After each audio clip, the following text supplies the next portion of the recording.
Estimados participantes, tengan ustedes muy buenas tardes. El Centro de Estudios de Justicia y Derechos Humanos les da la más cordial bienvenida a una nueva jornada del programa Lunes de Derecho, espacio que tiene por finalidad brindarle al ciudadano de a pie un soporte reflexivo y de análisis en temas jurídicos sociales con el objetivo de brindarle herramientas de conocimiento para que pueda enfrentar determinadas situaciones. Mi nombre es Jimmy Torres y en esta oportunidad tengo a mi cargo la responsabilidad de conducir esta sesión académica. La presente conferencia lleva como título Deberes y Derechos de la Patria Potestad. El reconocimiento de un hijo por parte de sus padres es el punto de partida de la llamada patria potestad, originándose en ese sentido derechos y deberes a ambos padres, entre los cuales la tenencia, el régimen de visitas y los alimentos son los que generan mayor conflicto a nivel familiar. Por ello, la importancia de conocer los aspectos relevantes de cada institución familiar y su abordaje legal a través de la presente actividad académica virtual. Extiendo un cordial saludo a todos ustedes de parte de la licenciada Jimena Pinto de la Fuente, directora general del Centro de Estudios de Justicia y Derechos Humanos, quien por motivos de agenda lamentablemente no puede acompañarnos esta tarde. Quiero permitirme además agradecer a cada uno de ustedes, estimado público, por haberse conectado a esta plataforma puntualmente y de esta manera ser partícipes de esta importante actividad. Con respecto a la presentación de hoy, he de mencionarles que nuestra expositora invitada contará con 70 minutos para desarrollar su ponencia y al finalizar daremos paso a una breve ronda de preguntas. De ser el caso y deseen realizar alguna, pueden escribirnos a través de la ventana de preguntas y respuestas de esta plataforma. Presentamos entonces la exposición de la doctora Gloria Faustor, previa lectura de su reseña. La doctora Gloria Faustor Lau es abogada por la Universidad San Martín de Porres, egresada de la maestría en Derecho Civil con mención en Derecho de Familia por la Universidad Femenina del Sagrado Corazón. Actualmente se desempeña como defensora pública y asistencia legal de la Dirección Distrital de Defensa Pública y Acceso a la Justicia de Lima Centro del Ministerio de Justicia y Derechos Humanos. Bienvenida a los lunes de Derecho, doctora Gloria Faustor. Buenas tardes. Buenas tardes, Jimmy. Buenas tardes con todos los presentes. Mi agradecimiento al Centro de Estudios en Justicia y Derechos Humanos por esta invitación que de verdad me llena de alegría poder compartir y conversar con todos nuestros amigos participantes sobre temas relevantes, como es este, el de la patria potestad, ¿no? Y para ello quisiera siempre evocar este tema de la patria potestad, ¿no? Siempre se escucha, por ejemplo, en el quehacer diario como defensora pública, escucho mucho a los ciudadanos cuando nos preguntan, doctora, ¿cómo puedo hacer para tener la patria potestad de mi hijo? O vengo a pedir la patria potestad de mi hija, o quiero tener yo exclusivamente la patria potestad. Entonces advertimos de que se genera una cierta confusión en este concepto de lo que es la patria potestad, ¿no? Y considero importante, necesario que se haga esta diferencia, esta distinción, esta aclaración, para que de alguna manera nosotros los ciudadanos podamos saber a qué, hacia qué derechos y deberes nos encontramos respecto a los hijos que tenemos. Entonces, quisiera que por favor avance en la primera diapositiva, Jimmy. ¿Se me escucha bien, verdad? Sí, doctora, perfecto. Muchas gracias. Entonces, vamos a partir, estimados amigos, del concepto central de esta conversación, que es la patria potestad. Y para ello surge la primera pregunta y decimos, ¿qué es la patria potestad? ¿A qué nos referimos cuando hablamos de patria potestad? Entonces, como vemos en la diapositiva, ¿no? La patria potestad se considera o se denomina así al conjunto de deberes y derechos que tienen los padres respecto de los hijos que han procreado, los hijos menores de edad, obviamente, ¿no? Entonces, en principio es eso, es un conjunto de derechos y obligaciones. No solamente yo tengo derechos sobre mis hijos, también tengo deberes respecto a ellos, ¿no? ¿Y cuál es el objetivo principal de esta patria potestad? ¿En qué se centra? El objetivo principal de la patria potestad es tutelar, cuidar, cautelar el sostenimiento, bienestar y educación y hasta en algunos aspectos los bienes de los hijos, ¿no? Porque, por ejemplo, ¿no? Hay niños que a corta edad ya están heredando bienes, de repente una herencia de parte de los abuelos, o de repente fallece uno de los padres y entonces a través de este padre que ha fallecido han heredado algunos bienes.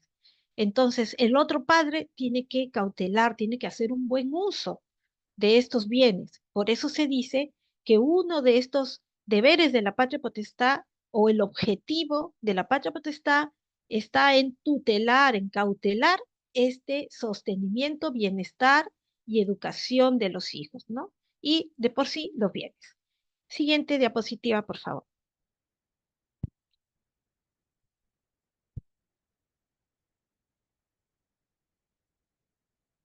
Entonces, este término patria potestad, quiero remontarme un poco para podernos entrar en contexto en un antecedente histórico, la patria potestad, de dónde viene esa palabra, de dónde proviene, ¿no? Entonces tenemos el antecedente histórico de la patria potestad en el derecho romano. En la época del derecho romano, la figura del patria potestas, ¿no? El patria potestas era lo que conocemos también, alguna vez tal vez hemos escuchado hablar del pater familias o el cabeza de familia, ¿no? Entonces, esto está referido en la patria potestad al deber que tenía el padre y los derechos que tenía el padre, él solo, ¿ah? El padre, el varón, respecto a los hijos y a todo su entorno. Se dice que incluso el pater familias era dueño, por decirlo así, de los hijos, de la cónyuge, de la familia y de los esclavos y hasta de los animales. Él era como decir el Dios todopoderoso sobre su entorno familiar. Nada se podía hacer si es que él no lo decidía, si es que él no lo determinaba de esa manera. Entonces podemos ver que en ese tiempo había una relación vertical, el padre arriba y los demás miembros de la familia por debajo. Recordemos que en esa época, pues, los hijos que eran menores, las esposas, no tenían, digamos, voz y voto. Los esclavos mucho menos. Entonces, y las cosas, los bienes, los animales, ni qué decirlo, ¿no?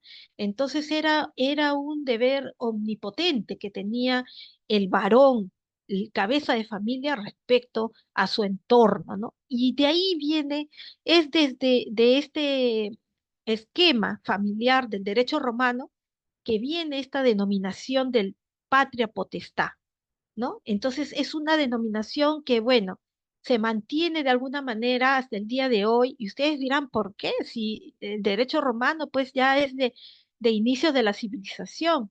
Bueno, porque el derecho romano simplemente ha ejercido y ejerce influencia todavía en la normativa de nuestro país y de muchos países.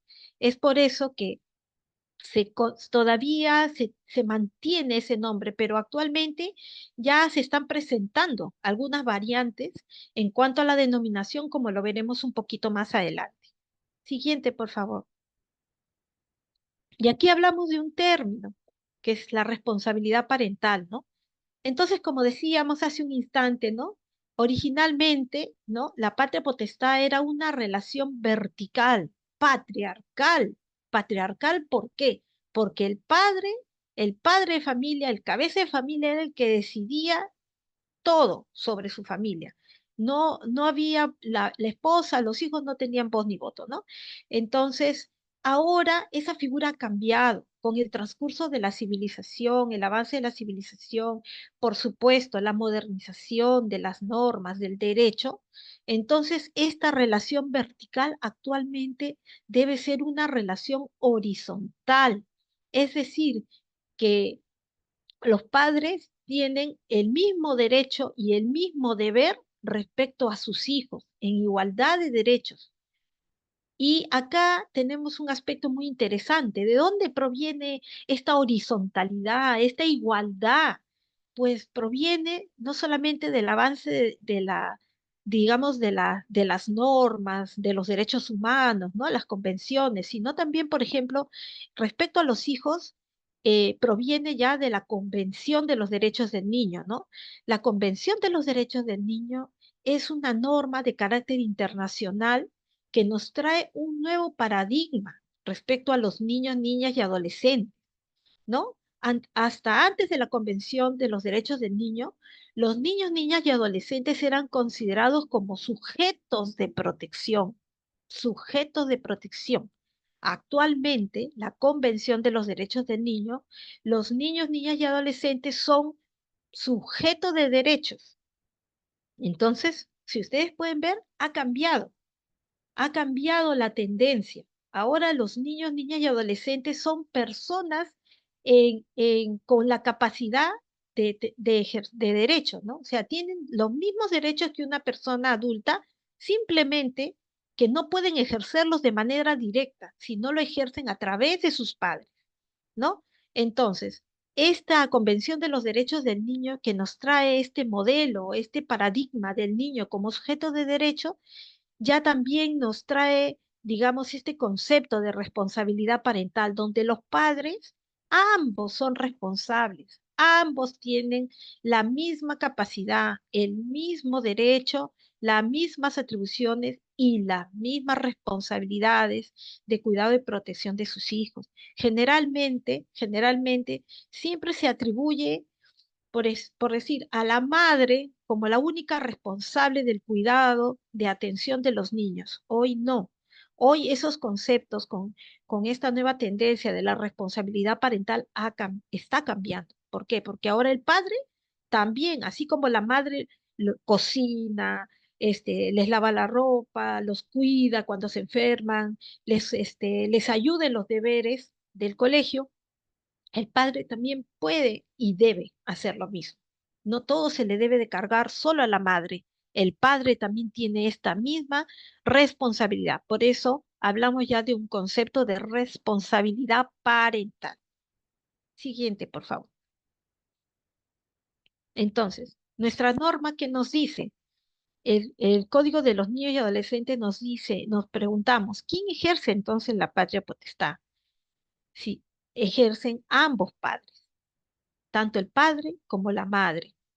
Desde el momento en que el niño nace y es reconocido por ambos padres, entonces se genera este conjunto de derechos y obligaciones que constituye la patria potestad, ¿no? Entonces, decimos así, una primera idea.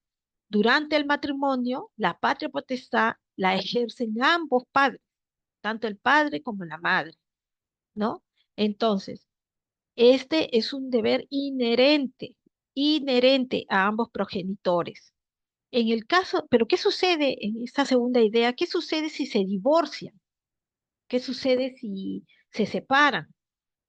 ¿Ambos pueden seguir ejerciendo la patria potestad? La respuesta es sí. Ambos siguen ejerciendo la patria potestad. El hecho que se haya roto el vínculo entre los padres no tiene nada que ver con los derechos y obligaciones que ellos mantienen respecto a sus hijos.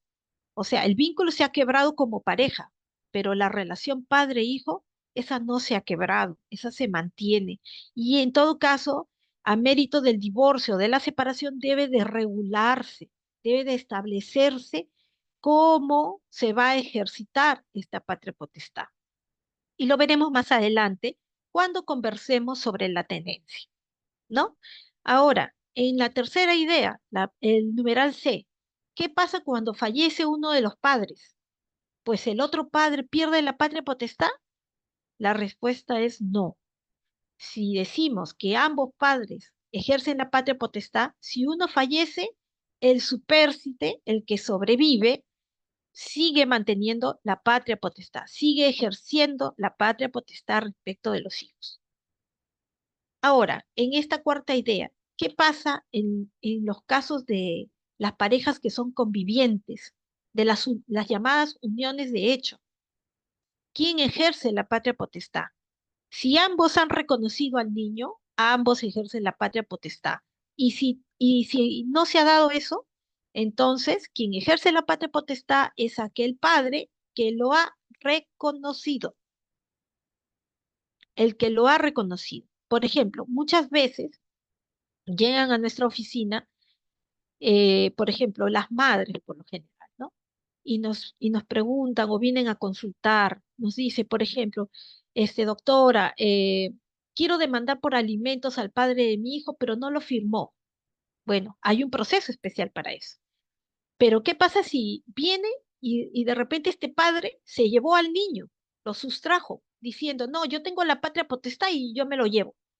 Pero si no lo firmó legalmente, la pregunta es, si no ha reconocido al niño desde el punto de vista legal, ¿tiene o no tiene derechos respecto del niño?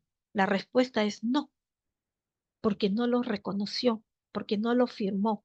Biológicamente podrá ser el padre, pero legalmente no tiene derechos sobre el niño mientras que no lo reconozca. Eso quiero que quede claro, porque muchas veces se genera confusión, se generan muchas dudas en esas situaciones, que es de lo cotidiano. Son situaciones muy cotidianas y como defensora pública se los comento para que ustedes lo sepan. ¿Y qué pasa también en el último punto? Cuando ambos padres han reconocido al niño, han reconocido a los hijos, pero no se ponen de acuerdo quién se va a quedar con ellos.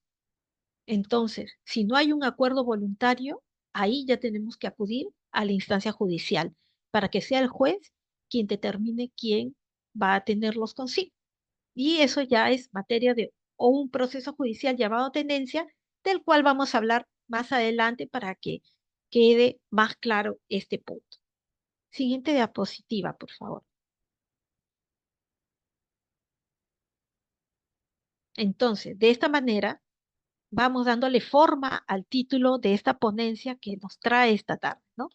Deberes y derechos de la patria potestad. Y decimos, ¿cuáles son los deberes y derechos que tienen los padres? Los padres, me refiero, los padres que han firmado a sus hijos, porque no se olviden que estamos dentro de un ámbito legal, dentro de un ámbito legal. Entonces, de esta manera, el artículo 74 del Código de los Niños y Adolescentes, que es la norma que recoge de manera especial estos aspectos, nos dice, ¿no? Por ejemplo, ¿qué derechos y deberes tienen los padres? En primer lugar, velar por el desarrollo integral del niño. Número dos, proveer su sostenimiento y educación. Muchas veces los padres, y cuando digo padres hablo en términos generales, papá o mamá, se arrogan el derecho de decir, bueno, yo me quedo con mi hijo, pues porque es mi hijo, ¿no? Pero no le dan nada, no se acuerdan que tiene hijos, los abandonan, ¿no? Entonces, este es un deber, proveer el sostenimiento y educación. Otro deber que tienen, dirigir su proceso educativo y capacitación para el trabajo. Este es importante porque muchas veces se piensa que cuando el hijo ya terminó el colegio o cumplió 18 años, ahí se acabó su rol, ahí se acaba mi obligación. Y no es así, lo veremos más adelante cuando hablemos de los alimentos. Otro deber, darles buenos ejemplos de vida y corregirlos moderadamente. Aquí quiero enfatizar este punto de la corrección moderada porque ahora, actualmente, ya no se puede castigar a los niños con golpes físicos. Hay una norma que prohíbe el castigo físico. Antes yo recuerdo cuando uno se portaba mal, no hacía caso, nuestros papás nos tiraban un correazo o nos daban un manazo, ¿no? Y listo, nadie, no teníamos que decir nada. Ahora no, señores. Ahora no, mis queridos amigos. Ahora la ley prohíbe el castigo físico, prohíbe y habla de la llamada corrección moderada. Es decir, ahora hay que hablarle a los niños y explicarles que el comportamiento que están desarrollando está equivocado o es erróneo o no es el correcto y hay que explicarles.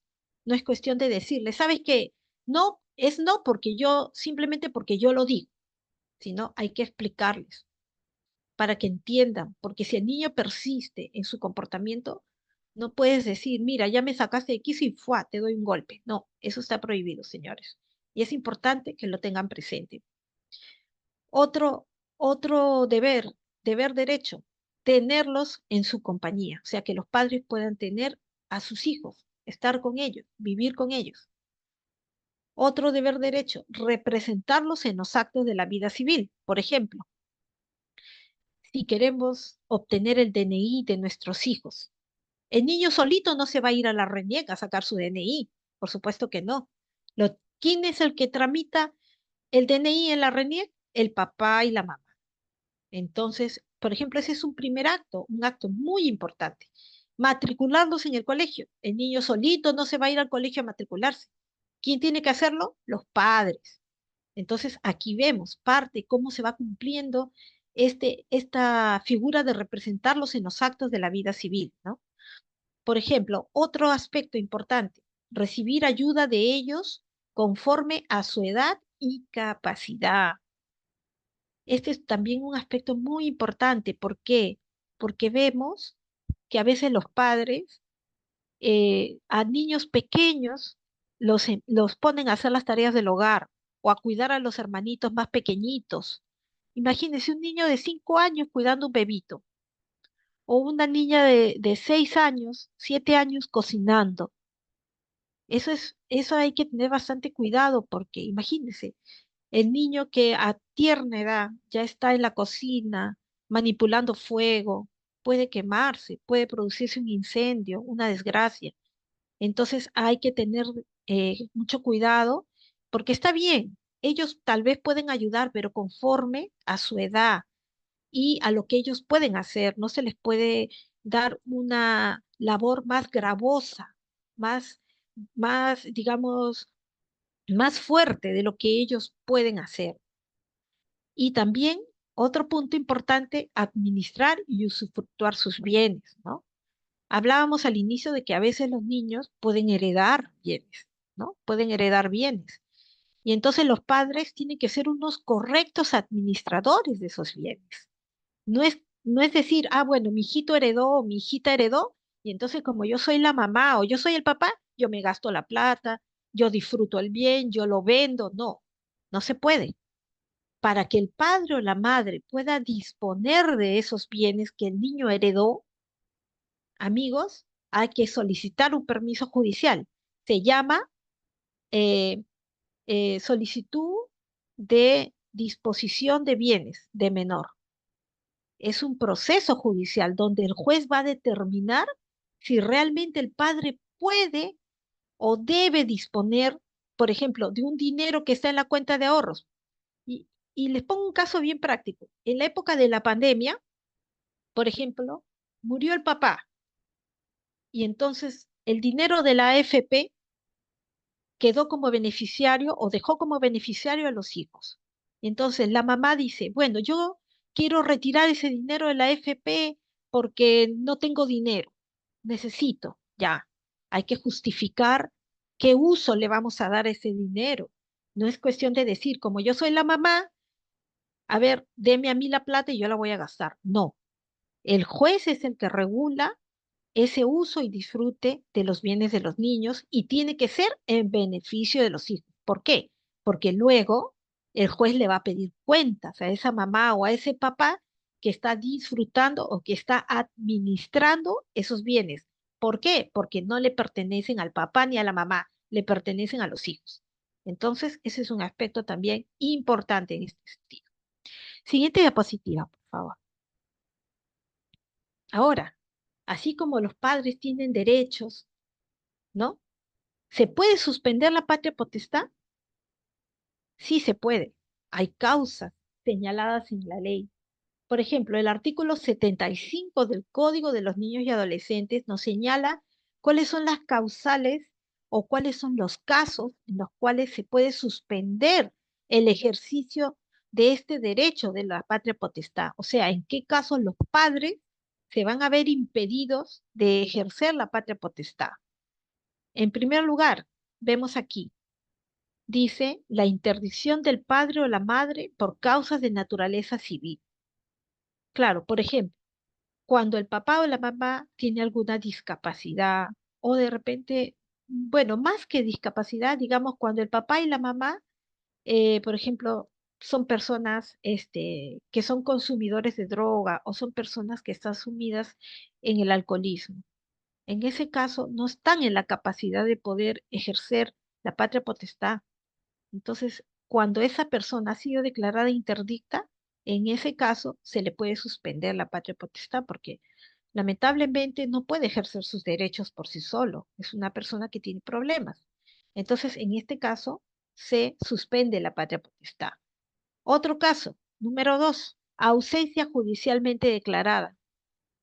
La ausencia se declara judicialmente cuando el padre o la madre, digamos, se va del hogar y se desconoce totalmente su paradero. Se desconoce. Claro, este es todo un procedimiento judicial que hay que hacer sobre la declaración de ausencia, pero una vez que se obtiene la sentencia donde se dice, se declara la ausencia de tal persona porque no se le ubica, no se sabe de él, no se sabe si está vivo, no se sabe si está muerto, no se sabe si se fue a otro país, simplemente está inubicable. En ese caso, se puede pedir la suspensión de la patria potestad. También otra causal, darles órdenes, consejos o ejemplos que los corrompan, ¿no? Por ejemplo, enseñarle a un niño a tierna edad a que empiece a robar o a que venda droga, al menudeo. Esos son órdenes, son malos ejemplos para los niños. Otra causal, permitirles la vagancia o dedicarlos a la mendicidad. Esto es un tema bastante controvertido, ¿no? Porque muchas veces vemos en las calles a los niños que venden caramelos, que piden dinero, y muchas veces las personas dicen, pero ¿por qué la autoridad no hace nada? Y sí, a nosotros también como abogados les cuento que también nos da mucha pena ver a esos niños en esa situación, pero lamentablemente son las instancias, son los operadores jurídicos los que tienen que decidir si es que esos niños van a ser protegidos o van a continuar con sus padres. Tal vez deban amonestar a los padres, deban iniciarle algún proceso, alguna denuncia en particular, pero también esa es una causa de suspensión de la patria potestad. También otra causa es maltratarlos física y mentalmente. Ahora pues tenemos la ley de violencia contra la mujer y los integrantes del grupo familiar, la ley 30364, ¿no? Donde se regulan las formas de violencia en agravio de los miembros o de los integrantes de la familia, dentro de los cuales están los niños, ¿no? Entonces, en este punto podemos decir que se trata de la llamada violencia física y psicológica en agravio de los niños, ¿no? Otra causa muy importante y que se da muy a frecuencia, con mucha frecuencia, el negarse a pasar los alimentos cuando el padre o el obligado, porque a veces puede ser la mamá también la que está obligada a dar los alimentos, ¿no? No todos los demandantes son las mamás, también hay papás que demandan alimentos. Entonces, cuando el obligado se niega a pasarle alimentos, también es una causa, un motivo para poder solicitar la suspensión de la patria potestad, ¿no? ¿De qué manera? Bueno, dentro del proceso de alimentos, que lo veremos más adelante. Otra causa es por proceso penal en agravio de sus hijos. Por ejemplo, una denuncia por tocamientos indebidos, por violación sexual en agravio de sus hijos, por ejemplo, violencia física, una lesión grave en agravio de sus hijos, ¿no? Ahí, mientras se esté investigando, se puede pedir la suspensión de la patria potestad o incluso a veces dentro de los procesos de violencia, el juez puede determinar la suspensión provisional de la patria potestad, por ejemplo, cuando es un caso grave. Y también la declaración de desprotección familiar, ¿no? Cuando los niños, por ejemplo, los padres los dejan a cuidados de terceras personas, ¿no? De familiares o de personas ajenas al entorno familiar, se van y los dejan a los niños encargados como si fueran un paquete. Entonces, en esos casos, se inicia un proceso de desprotección familiar. Mientras que dura esa investigación de desprotección familiar, también se puede dar la suspensión de la patria potestad. Siguiente diapositiva, por favor. Y ahora vemos, así como se suspende, la pregunta es, ¿solo se suspende o también se puede perder la patria potestad? Sí, también se puede perder la patria potestad, ¿no? Lo conocemos como la extinción de la patria potestad, ¿no? Que está regulado en el artículo 77 del Código de los Niños y Adolescentes, ¿no? Las causales en las cuales se extingue la patria potestad. Y vemos que una de las primeras causales es la muerte de los padres o del hijo, ¿no? Si muere el hijo, se acabó. Los padres ya no ejercen ninguna patria potestad porque ya falleció el hijo. O si muere uno de los padres, como decíamos hace unos momentos, si fallece uno de los padres, el otro padre sigue ejerciendo la patria potestad. Luego, siguiente causa, cuando el hijo adquiere la mayoría de edad. La patria potestad solamente está vigente mientras el niño, el hijo, la hija es menor de edad. Una vez cumplida la mayoría de edad, se acabó la patria potestad. ¿Por qué? Porque el hijo pasa a ser un ciudadano en ejercicio. De por sí, siendo niño, niña y adolescente, decíamos hace un momento, ellos son sujetos de derechos y ellos tienen los mismos derechos que una persona adulta, simplemente que no los pueden ejercer directamente. Cuando cumplen recién los 18 años, ahí ya son ciudadanos en ejercicio. Por eso, en ese caso, se extingue la patria potestad. Otra causal, cuando se declara judicialmente la desprotección. Hace un momento hablábamos que cuando se inicia el proceso administrativo de desprotección, o sea, la investigación por desprotección, ahí se puede ir solicitando o se puede ir determinando la suspensión de la patria potestad. Pero ¿qué pasa cuando ya es el juez de familia el que determina que efectivamente este niño está en abandono? O sea, que no hay familia, no hay papá, no hay mamá que sea responsable de este niño. Entonces ahí lo declara judicialmente en desprotección y ahí se extingue la patria potestad también. ¿Por qué? Porque no está cumpliendo el papá, la mamá, no está cumpliendo con ese deber de proteger, de cuidar, de proveer su sostenimiento y los otros deberes que hemos analizado hace un momento, ¿no? Otra causal de extinción de la patria potestad es cuando existe una condena por delito doloso en agravio de sus hijos. Hace un momento hablábamos que cuando hay una denuncia, ¿no? Por ejemplo, una denuncia de tocamientos indebidos o de violencia sexual en agravio de sus hijos, cuando se inicia esa investigación, ahí se puede solicitar la suspensión de la patria potestad. Pero como está en investigación, ¿qué pasa si al final de esa investigación se determina que ese padre o esa madre es responsable y va a ser condenado? Es decir, va a ser sancionado por delito doloso en agravio de sus hijos. En ese caso, pues también se extingue la patria potestad, es decir, pierde la patria potestad. Y es lógico, ¿no? Si es un papá, una mamá que ha causado un daño grave en sus hijos, es lógico que también se le prive de estos derechos respecto a ellos, ¿no? Por eso es una causal. Y luego la que vemos aquí, ¿no? La reincidencia en el inciso C, D, E del artículo anterior. ¿A qué nos referimos? Cuando los padres son reincidentes en qué?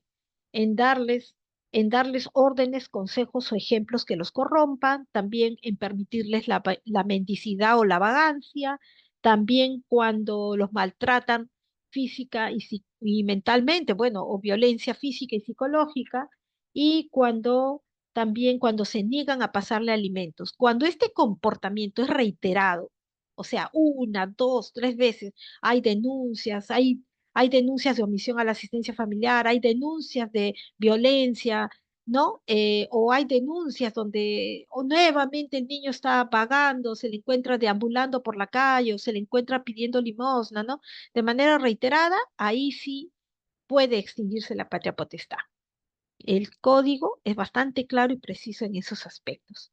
Siguiente, por favor. Y ahora vamos a las instituciones más importantes que recoge esta patria potestad. Decíamos que la patria potestad es un conjunto de derechos y obligaciones, ¿no? Que tienen ambos padres respecto de sus hijos. Entonces, estas instituciones que nacen de esta patria potestad, las más resaltantes son tres: los alimentos, la tenencia y el régimen de visita, ¿no? Son derechos y son deberes de los padres y también de los hijos. No solamente son exclusivos de los padres, también son derechos de los hijos. Entonces son las instituciones más resaltantes de esta patria potestad. Y aquí vamos a empezar a hablar de cada una de ellas para darles algunos aspectos que son relevantes y ustedes también puedan tenerlo presente si alguno de ustedes tiene dudas o de repente se encuentra en una situación donde requiera ser informado al respecto. Bueno, vamos a conversar sobre eso. Siguiente, por favor. Y entonces vamos a hablar de la primera institución, que es la institución de los alimentos, ¿no? El derecho alimentario. El derecho alimentario, que es un derecho humano de primer orden. ¿Por qué es un derecho humano de primer orden? Porque es un derecho necesario, es un derecho consustancial a toda persona, inherente a toda persona. Es un derecho necesario para que una persona pueda subsistir. Con mayor razón, un niño. ¿Por qué? Porque si una persona adulta no come, al final, ¿qué va a pasar? Se va a enfermar y se va a morir. Con mayor razón, un niño que es más pequeño, que está desarrollándose, debe de alimentarse bien. Entonces, por eso es un derecho humano de primer orden, necesario, impostergable, el derecho de los alimentos. Y entonces, desde el ámbito legal decimos que el derecho de alimentos es todo aquello que es necesario para el sustento, habitación, vestido, educación, instrucción y capacitación para el trabajo. Es decir, cuando hablamos de alimentos desde el punto de vista legal, ¿qué comprende los alimentos? Comida, vestido, educación, salud, recreación, vivienda y tratamiento médico de ser necesario. Y hago enfática esta precisión, ¿por qué? Porque cuando nos vienen a consultar, los ciudadanos vienen a las oficinas de la defensa pública, nos dice, doctora, yo quiero pedir alimentos y quiero que me dé tanto para la comida, tanto para la ropa, tanto para el colegio, tanto para la salud. No, el juez le va a dar un solo monto, lo va a determinar en una sola cifra, el monto de la pensión de alimentos. No va a ser, no va a ser una separación de cada concepto. Todo en conjunto, todo engloba el llamado alimentos, lo que se conoce como alimentos. Y también dentro de este rubro de los alimentos debemos de considerar también los gastos del embarazo de la madre, desde la concepción hasta el posparto. ¿Por qué? Porque muchas veces se dan casos donde la mamá se separa del papá cuando está en la etapa de la gestación o simplemente le comunica al papá que está gestando y el papá dice, no, conmigo no cuentes, yo no tengo nada que ver, chao, media vuelta se va. Entonces esta mamá sigue adelante con la gestación, nace el niño y todos esos gastos a veces tiene que hacer préstamos, esfuerzos para poder cubrir estos gastos, ¿no? Entonces estos gastos también, si ella inicia un proceso de alimentos, también el juez va a obligar al padre a que los reconozca, ¿no? Esto es lo que se conoce como alimentos pre y postnatales. Siguiente, por favor. ¿Quiénes son los obligados a acudir con una pensión de alimentos? En primer lugar, los padres. Luego tenemos los hermanos mayores de edad, ¿no? Por ejemplo, si el niño tiene hermanos que son profesionales y no hay papá, puede demandarse a los hermanos mayores que trabajan. En siguiente orden vienen los abuelos. Por ejemplo, el papá está imposibilitado de trabajar porque de repente está con una enfermedad muy penosa, muy gravosa, que está postrado. En ese caso, Los siguientes obligados, si no hay hermanos mayores, los siguientes son los abuelos, los parientes colaterales hasta el tercer grado, los tíos, otros responsables del niño o adolescente, por ejemplo, si hubiera un tutor, de repente no hay papá, no hay mamá, fallecieron, no hay abuelitos, pero hay tutor, que eso puede ser un familiar, un tío, un hermano mayor, pues él es el obligado a darle alimentos. Y también hablamos de los alimentos para el cónyuge, que es una consulta que también muchas veces vienen las señoras a preguntar si yo también puedo pedir alimentos para mis hijos y para mí como esposa. Pero bueno, eso tiene otra connotación, otras características que se puede conversar más adelante. Siguiente, por favor. Entonces, vamos a ver acá. Yo, juez, ¿cuáles son los criterios que debo de tomar o que debo tener en cuenta para poder establecer el monto de la pensión de alimentos? ¿Qué es lo que yo tomo en cuenta o qué toma en cuenta el juez para poder determinar cuál es el monto que debe señalarse como pensión de alimentos? Entonces, hay que tener en cuenta que si bien ambos padres son los obligados de asistir económicamente a los hijos, la ley no dice solo el papá. Tampoco dice solo la mamá, tampoco dice aquel padre que viva con los niños. No, ambos padres tienen esa obligación, ese deber de asistir a los hijos. ¿Por qué? Porque además los alimentos es un derecho del niño, es un derecho del niño. Así que eso ténganlo bien en cuenta, estimados amigos, ¿no? Entonces el juez, para poder sentenciar, para poder decidir cuánto es el monto que le va a señalar como pensión de alimentos, toma en cuenta dos aspectos muy importantes. En primer lugar, las necesidades del niño o las necesidades del hijo. Y también, en segundo lugar, las posibilidades económicas del obligado. Son dos situaciones muy importantes que el juez debe de considerar en una sentencia de alimentos. ¿No? Muchas veces, por ejemplo, hay niños que, por decir, necesitan una terapia porque son niños con discapacidad. Entonces, el juez esa condición especial también la toma en cuenta, por supuesto. ¿Por qué? Porque decíamos hace un momento que legalmente alimentos engloba varias situaciones dentro de las cuales está el tratamiento médico cuando el niño lo necesita. Entonces, ese aspecto se ve dentro de lo que es el punto de las necesidades del niño y también dentro del aspecto de las posibilidades del obligado, el juez tiene que ver si, por ejemplo, ese padre tiene otros hijos, de repente tiene otros hijos con otra persona y también no hay que olvidar que todos los hijos tienen el mismo derecho de ser asistidos económicamente. Entonces, el juez tiene que poner en una balanza también dentro de las posibilidades de este obligado respecto también de los otros hijos, ¿no? No podemos amparar a uno y desamparar al otro, ¿no? Todos por igual, todos los hijos tienen el mismo derecho. Simplemente el juez regula el monto de acuerdo a la capacidad económica del obligado. Y en los procesos de alimentos no hay que olvidarnos que se puede afectar hasta el 60% de los ingresos del obligado. Ahora, hay un aspecto también importante en este punto, que es el aporte que hace la madre en el cuidado y atención de los hijos en el hogar. Y hago énfasis aquí, ¿por qué? Porque a veces escucho con mucha sorpresa que en los procesos de alimentos, cuando estamos en las audiencias virtuales, a veces la parte contraria alega diciendo, bueno, la señora es una persona joven, que ella ponga la mitad y yo pongo la mitad, 50-50.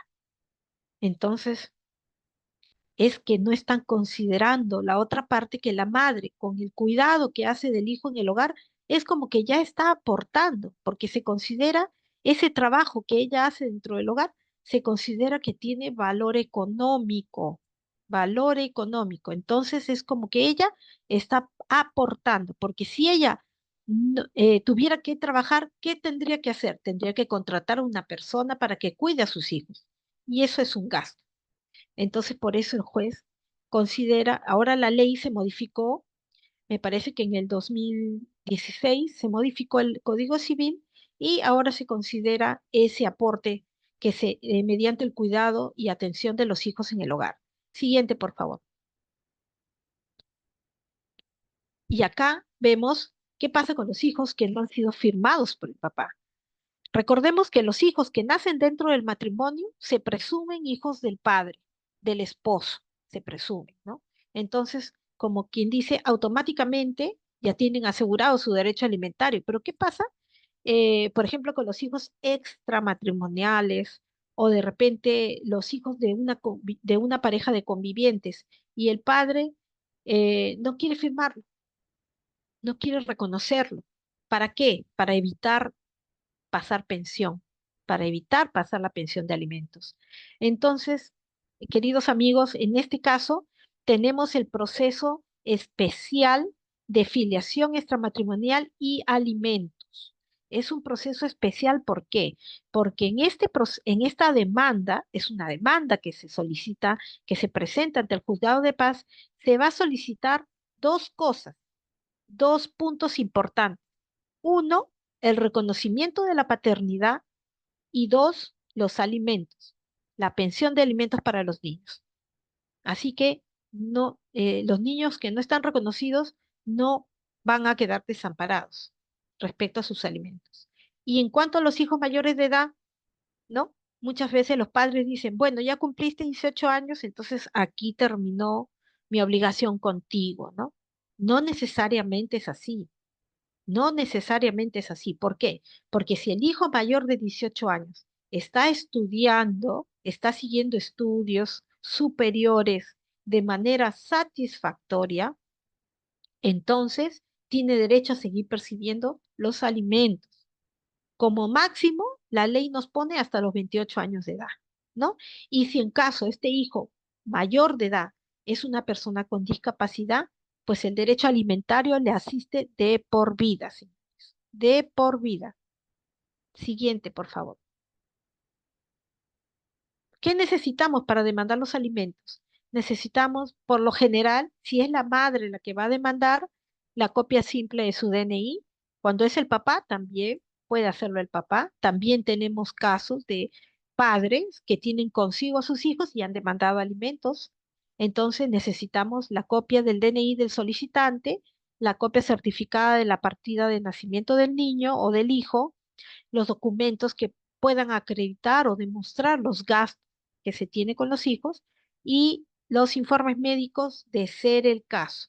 Por ejemplo, de tratarse de un niño o niña o adolescente que requiere un tratamiento especializado. Siguiente, por favor. Y dentro del aspecto procesal del ámbito de los alimentos, tenemos que la demanda se plantea, se presenta ante el juez de paz letrado del domicilio de la madre o del padre y luego, cuando se presenta la demanda con todos estos documentos que hemos mencionado anteriormente, se le notifica al obligado y le dan 5 días para que conteste, es decir, para que dé respuesta a esta demanda. Y ya sea que conteste o no conteste, luego se señala la fecha de la audiencia. Y en esa audiencia, estimados amigos, el juez lo realiza en una audiencia única y en esa audiencia, por lo general, actualmente se está dictando sentencia, es decir, se está estableciendo el monto de la pensión alimenticia. Siguiente, por favor.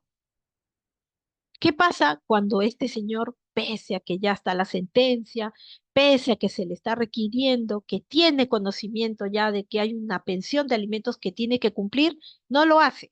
Entonces, ¿qué es lo que tenemos que hacer? Solicitar nuestra propuesta de vengados, liquidación de pensiones de vengadas.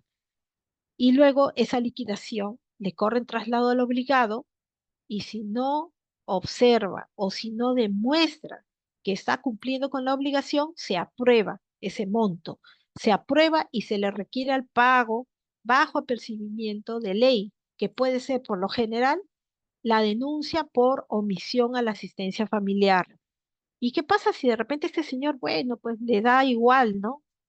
No le interesa. Bueno, el único camino que nos queda es que el juzgado mande las copias a la Fiscalía Penal, y se inicie el proceso de omisión a la asistencia familiar, que es un tema mucho más amplio y sobre lo cual hay mucho que decir y que seguramente en otra oportunidad, con mucho gusto, alguno de mis compañeros les va a explicar con mayor precisión. Siguiente, por favor.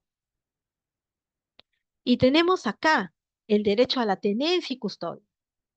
Decíamos al inicio que muchas veces se confunde la tenencia con la patria potestad, ¿no? Muchas veces los padres dicen, bueno, yo quiero tener la patria potestad de mi hijo. Y yo le digo, pero ya la tiene. No, es que yo quiero tener la patria potestad, doctora, porque quiero que viva conmigo. Ah, no, eso no es la patria potestad, eso es la tenencia y custodia, ¿no? La tenencia y custodia es un derecho de los padres, ¿no? Un derecho que tienen a vivir con el niño, vivir, cuidarlo y asistirlo, ¿no? Es una forma de cómo el padre o la madre o los padres, cuando están juntos, eh, tienen por obligación de cuidarlos, de protegerlos, de asistirlos. Si se enferman, pues tienen que velar por ellos, ¿no? Entonces, ¿qué pasa cuando estos papás se separan?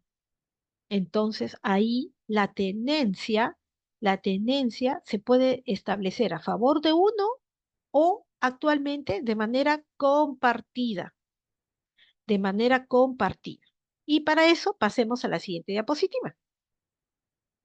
La ley 31590 es la ley de la llamada tenencia compartida, ¿no? Esta norma, que es del año 2000, octubre del 2023, ha modificado los criterios, los parámetros para determinar la tenencia de los hijos, ¿no? Esto ha modificado los artículos 81 al 84 del Código de los Niños y Adolescentes, ¿no? Entonces, ¿qué implica esto? Implica que en principio ahora el juez debe de privilegiar la tenencia compartida, pero en caso que no sea posible determinar la tenencia compartida, entonces determinará la tenencia exclusiva a favor de uno de los padres, ¿no? Eso aquí se está aplicando el llamado criterio de coparentalidad, coparentalidad, es decir, que ambos padres tienen la capacidad suficiente, la obligación de cuidar y proteger a sus hijos. Como decíamos al inicio, no solamente es la mamá la única, también hay padres que ejercen muy bien este rol de cuidado y protección de sus hijos. Entonces, eso se llaman los criterios de coparentalidad, que ambos están en el mismo derecho de tenerlos, el mismo deber de cuidarlos y asistirlos. Entonces, esta tenencia compartida debe determinarse, en principio, si los padres van por ejemplo, a un centro de conciliación, deben de ponerse de acuerdo de qué manera se va a ejercer la tenencia compartida, de qué forma van a determinar cuántos días o el tiempo que va a permanecer con uno y con otro. Bueno, personalmente, eh, no veo muy viable la tenencia compartida, ¿no? Porque, bueno, puede tener ciertas situaciones que pueden no resultar favorables para los hijos, pero bueno, es lo que señala la ley, ¿no? Es lo que señala la ley. Pero si el juez advierte que no es posible por diferentes circunstancias, por ejemplo, si se trata de un papá que no paga los alimentos, que está denunciado por omisión a la asistencia familiar y que además, por ejemplo, ha maltratado a los hijos físicamente o psicológicamente, o de repente ha habido actos de tocamientos indebidos, ¿no? O una tentativa de violación. Entonces, obviamente, yo juez de familia, no voy a poderle dar una tenencia compartida, de ninguna manera. Tengo que optar por darle la tenencia exclusiva a la madre, ¿no? ¿Por qué? Porque yo, juez, tengo que ver qué es lo más favorable al niño. Ese es el criterio que debe primar, el interés superior del niño, ¿no? Yo tengo que decidir aquello que le favorece al niño, no al padre. Entonces, desde esa perspectiva, puedo señalar la tenencia exclusiva. exclusiva. Ahora, veamos la variación de la tenencia, porque este derecho de la tenencia puede variar en el tiempo, no es estático, mis estimados amigos, no es estático, entonces puede variar. ¿En qué circunstancias el juez puede, digamos, determinar que se varíe la tenencia? De repente, por ejemplo, en primer término, se determinó la tenencia exclusiva para la mamá y el régimen de visita para el papá. Pero ¿qué pasa si la mamá empieza a ejercer actos para dañar o destruir la imagen que el hijo tiene del papá? ¿Para qué? Para que el niño empiece a no querer salir con el papá. Eso hay una doctrina, no sé si ustedes habrán escuchado hablar de la alienación parental, una doctrina psicológica que todavía no está formalizada como tal. Se ha reconocido con otros nombres, como interferencia parental o interferencia en la relación parental o de padres e hijos, pero no tiene exclusivamente esa denominación de alienación parental, ¿no? Pero se advierte de que de repente el papá o la mamá está indisponiendo al hijo en contra del otro padre, ¿no? Por ejemplo, cuando le dice, mira, tu papá, por ejemplo, la mamá le dice a la niña, mira, tu papá se fue con otra mujer, tu papá no te quiere, no ha venido a tu cumpleaños porque no te quiere, prefiere a la otra mujer y a ti no. ¿Qué es lo que va generando esa mamá en la niña? Va generando un resentimiento, ¿verdad? Un resentimiento, una cólera contra el papá. De repente el papá no vino porque se enfermó, por X circunstancias, ¿no? Pero ya la niña ya le están metiendo en su cabecita de que el papá no viene porque no la quiere, porque prefiere estar con la nueva pareja que estar con ella. Y entonces cuando el papá viene, ¿qué hace la niña? Lo rechaza. Le dice, no te quiero ver, no quiero salir, te odio y muchas otras cosas, ¿no? Entonces, eso es el primer motivo que el juez toma en cuenta para variar la tenencia, ¿no? Cuando el padre o la madre que tiene al niño en su poder realiza actos para dañar o destruir la imagen del otro frente al niño, ¿no? Otra causal, dice, no permitir de manera injustificada la relación entre los hijos y el otro padre. Bueno, esto tiene relación con lo que hemos estado conversando, ¿no? O sea, sin ningún motivo, el papá, por ejemplo, está al día en el pago de los alimentos, o la mamá de repente, ¿no?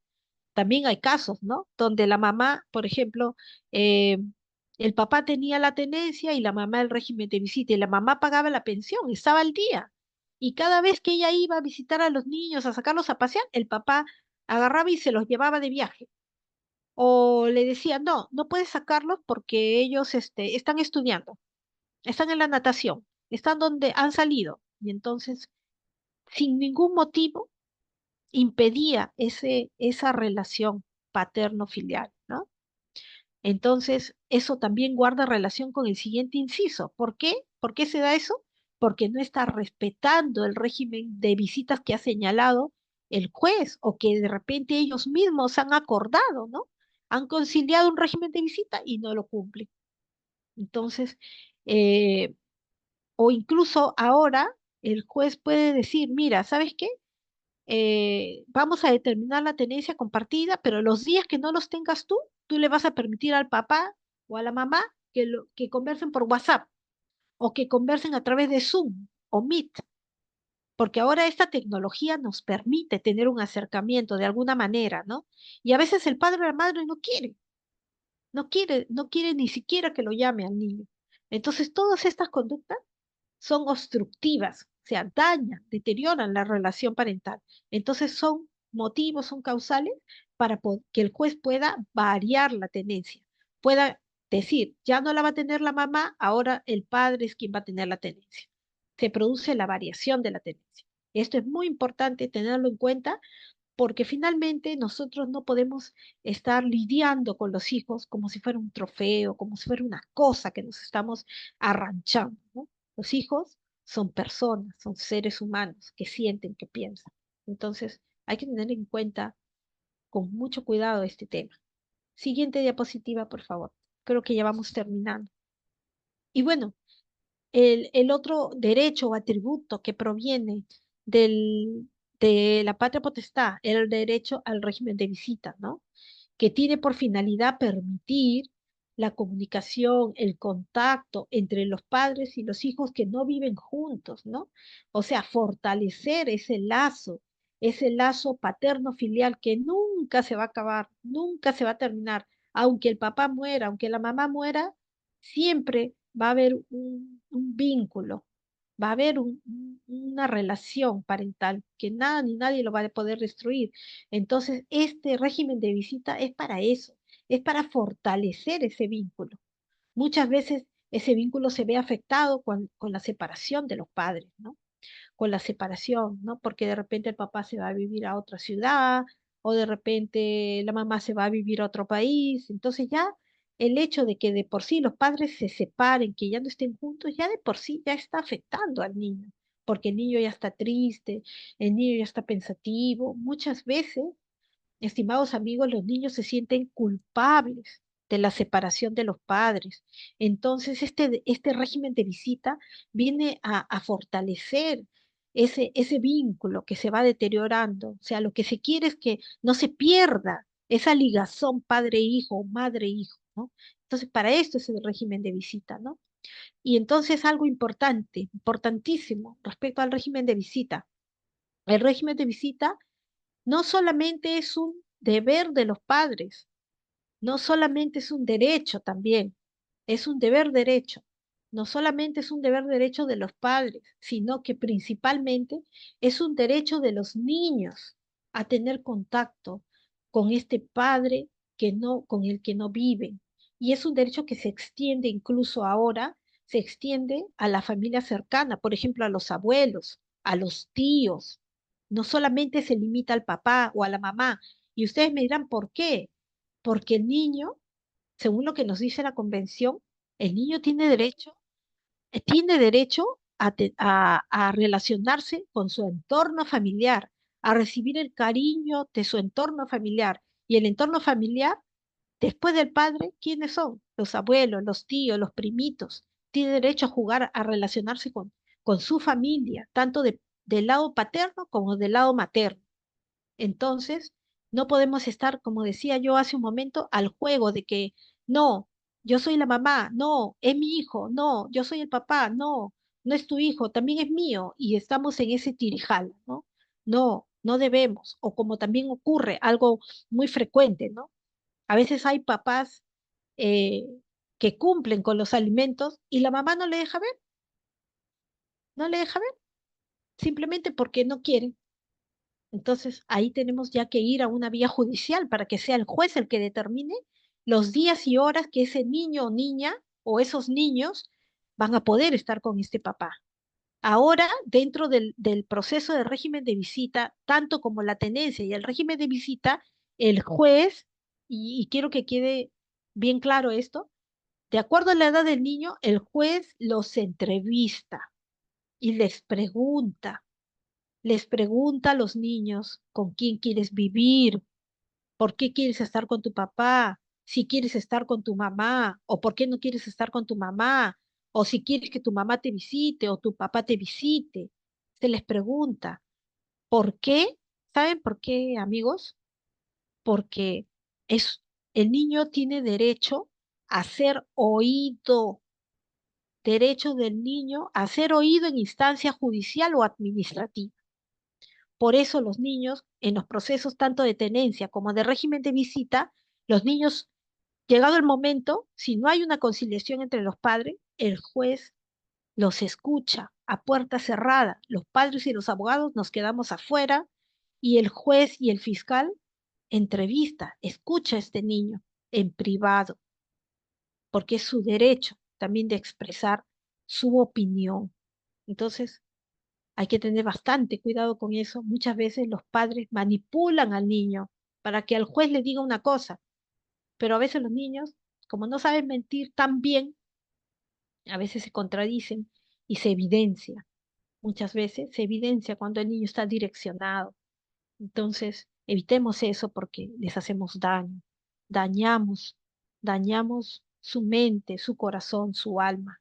Y ese daño muchas veces es irreversible, muchas veces es irreversible. Y es un daño que ellos no han buscado, no lo han buscado.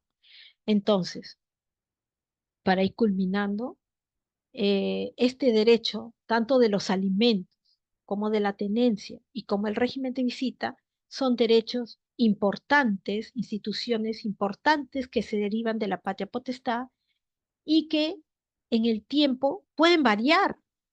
Por ejemplo, en el caso de los alimentos, puede variar los alimentos, sí puede variar, porque se puede pedir un aumento, se puede pedir también una reducción de alimentos.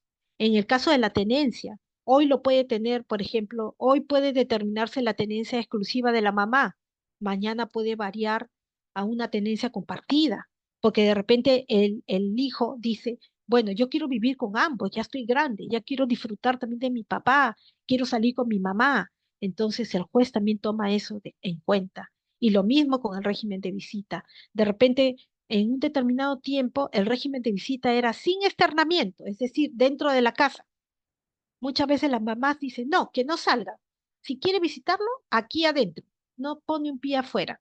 No, eso tampoco es permitido por ley. El juez no va a amparar una postura como esa, salvo pues que sean casos muy aislados. No, el juez va a favorecer el relacionamiento padre-hijo. Entonces, lo recomendable es eh, tener una postura pensando en lo que es favorable a los niños, pensando en aquello que hace grande a sus hijos, que cuando ellos sean adultos puedan ser también unos buenos padres, unas buenas madres. Es importantísimo esta etapa de la niñez, de la infancia. Es una etapa muy importante porque es la etapa en la cual se va formando el carácter y la personalidad de los futuros ciudadanos. Y esa es responsabilidad de los padres y también nosotros como sociedad. Y quiero culminar el siguiente, por favor. Quiero culminar justamente respecto a esto con una frase muy bonita que encontré que dice, nadie dice más del alma de una sociedad que en la forma en la que se trata a sus hijos. Lo dijo Nelson Mandela, Premio Nobel de la Paz. Y esto que nos sirva para reflexionar sobre cómo estamos actuando y llevando nuestro rol, nuestra función de padre y de madre. Muchas gracias por su atención y quedo atenta a las preguntas. Muchísimas gracias, doctora Faustor, por tan didáctica ponencia.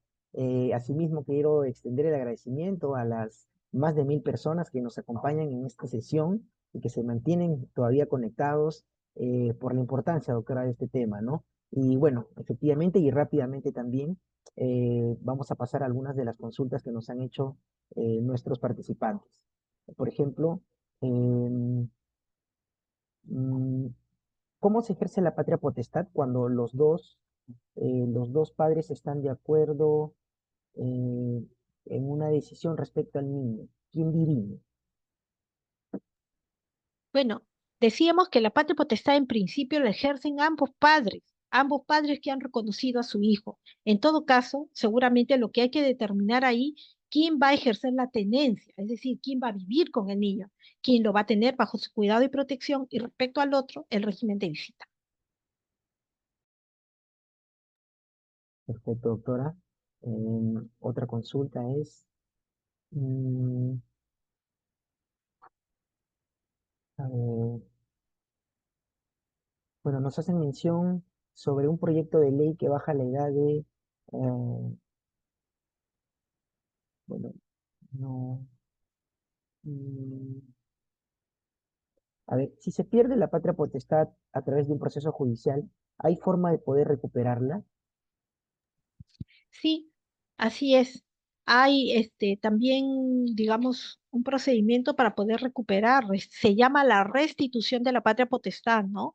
Y bueno, hay que demostrar que la causal o el motivo por el cual se le suspendió la patria potestad ha cesado. Por ejemplo, que sea una persona que de repente se le suspendió la patria potestad porque maltrataba a sus hijos, pero de repente es una persona que ya siguió su terapia, ya ahora se porta bien, ya no tiene ese comportamiento agresor, ¿no?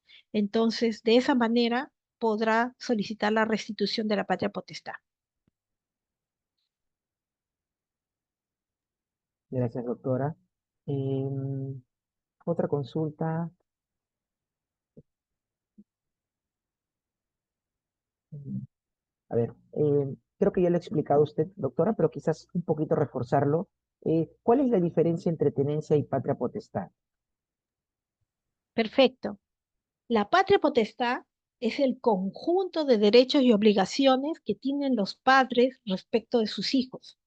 Y entonces, dentro de ese abanico de derechos y obligaciones de los padres se encuentra este derecho a vivir con sus hijos, que es la tenencia. O sea, la patria potestad es lo general y lo específico o lo que se deriva de la patria potestad es la tenencia. No sé si con eso está un poco más claro. Excelente, doctora.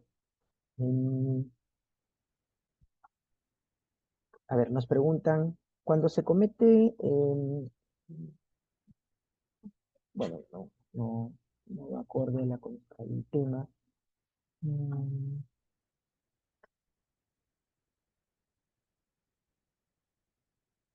mm, a ver, nos preguntan, por ejemplo, ¿cómo se puede seguir en cuanto aún no haya una conciliación y la madre requiere llevar al menor a una provincia? En caso la madre llega a llevar a este menor, la conciliación se tendría que realizar necesariamente antes del viaje o podría hacerse quizás cuando ya el menor llegue a la provincia de destino. ¿Su micro, doctora? Es su micro. Ajá. Ok, ¿Mm? ahora sí, ya. Hay que hacer una precisión, ¿no? En cuanto al viaje de los niños, ¿no? Cuando es dentro del país, no es necesario que solamente uno de los dos padres autorice el viaje. Pero ¿qué pasa si de repente el papá dice, bueno, pero antes que te vayas vamos a solucionar el tema de la tenencia, los alimentos, el régimen de visita? Sí, lo pueden hacer antes de que viaje el niño, ¿no? Para establecer los aspectos de la tenencia y también los días en que el padre va a visitar al niño, ¿no? Lo puede hacer antes de irse o también al retorno, ¿no?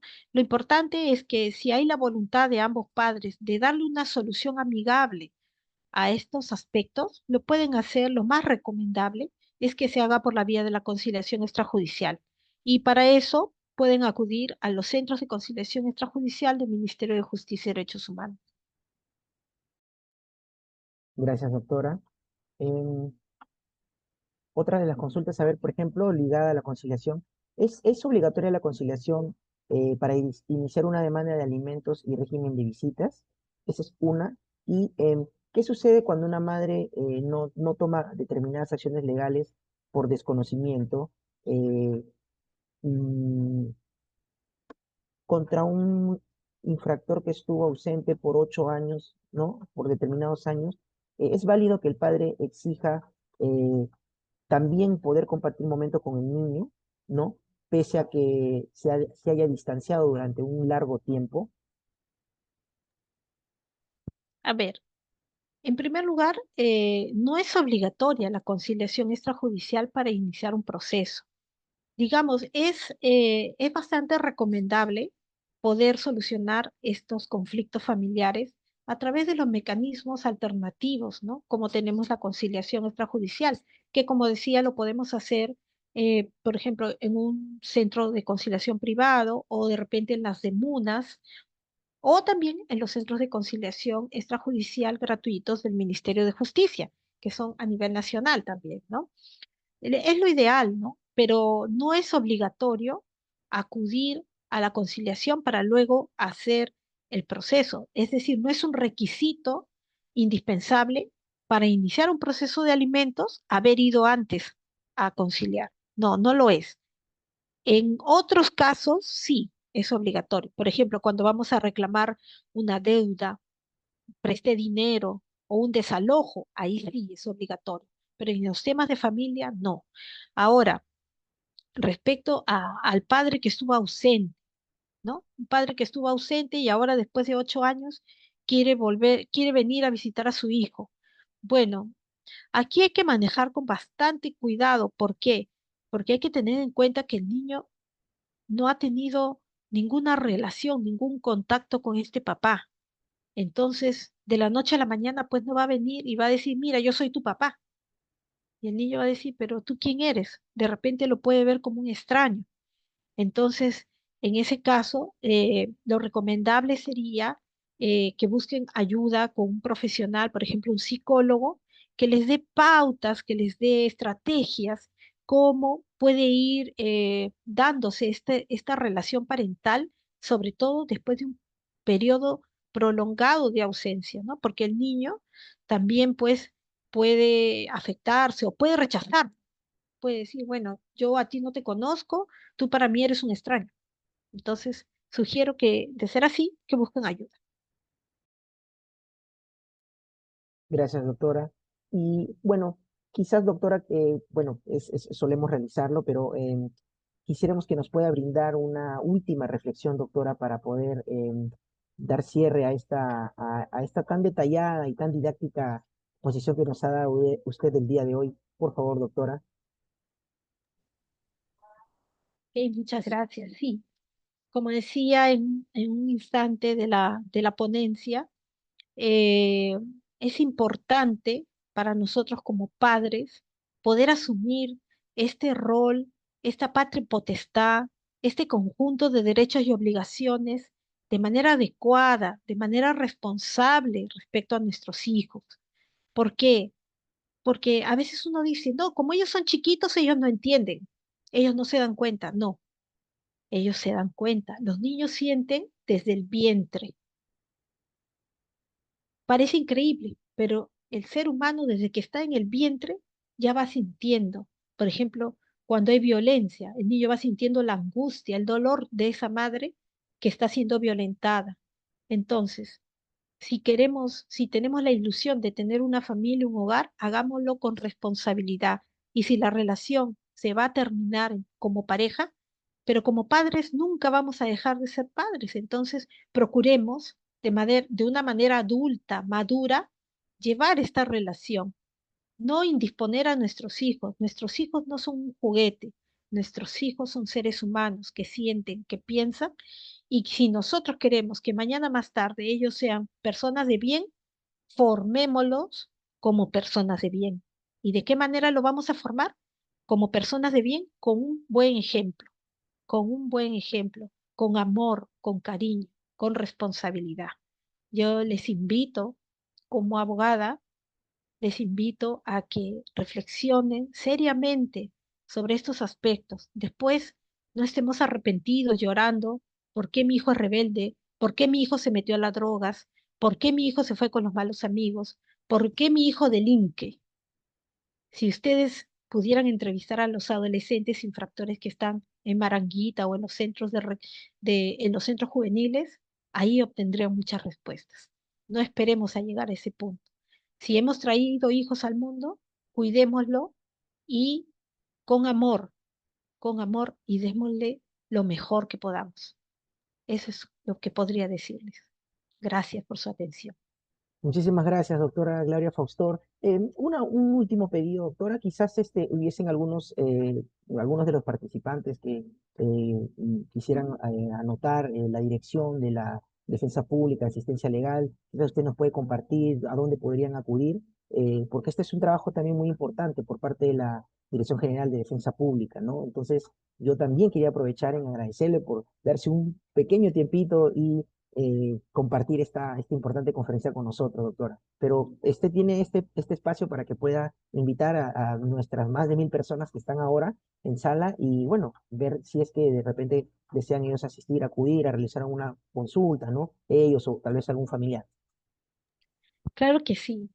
Bueno, quiero empezar diciéndoles que el servicio de la defensa pública es el servicio bandera del Ministerio de Justicia y Derechos Humanos y está dirigido en principio a las personas de escasos recursos económicos o que se encuentran en condición de vulnerabilidad.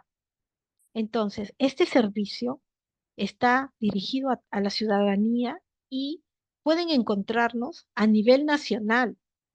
En todo el Perú tenemos oficinas de defensa pública. Ahora, tal vez ustedes me pueden decir, pero ¿dónde los ubico? Bueno, a través de la página web del Ministerio de Justicia y Derechos Humanos, tenemos un link que se llama Defensa Pública.